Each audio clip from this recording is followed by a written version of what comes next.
In today's video, I'm going to teach you how to make a square video. If you create content for platforms like Instagram, Facebook, or certain ad placements, the Square 1:1 format is a smart choice because it takes up more screen real estate on mobile and keeps your visuals consistent across feeds. We'll keep this simple and clear, so you can follow along even if you're new to editing. First, open CapCut. You can use the desktop app or the mobile version. The steps are essentially the same. When CapCut launches, create a new project so you're working on a clean timeline. If you see different tabs or panels, don't worry. Interfaces change slightly with updates, but your goal is to get into the editor where you can see a preview window and a timeline. Next, add your video. Import the clip you want to convert to a square by clicking Import or dragging it directly into the media bin, then place it on the timeline.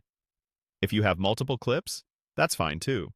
Select the primary one you want to frame first. A quick tip here.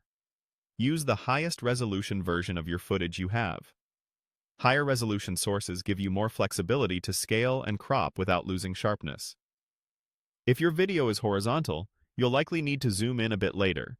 If it's vertical, you may need to adjust background fill. Either way, getting the clip into the timeline is the key part of this step. Now, change the ratio to 1:1. Look for the aspect ratio or canvas settings, often labeled ratio or canvas, in the toolbar or settings panel. Select 1:1, which sets your project to a square canvas. You'll immediately notice black bars or cropping, depending on your original video's shape. Use the transform controls in the preview to reframe your subject. Drag to reposition and pinch, or use the scale slider to zoom until your main subject sits comfortably in the center. If part of the video is cut off, zoom out or shift the framing so important details aren't lost. For horizontal footage, you may choose fill to cover the square entirely. For vertical footage, consider a blurred or colored background to keep the full shot visible without awkward cropping. Keep text, logos, and faces within the center area so nothing gets clipped at the edges of the square.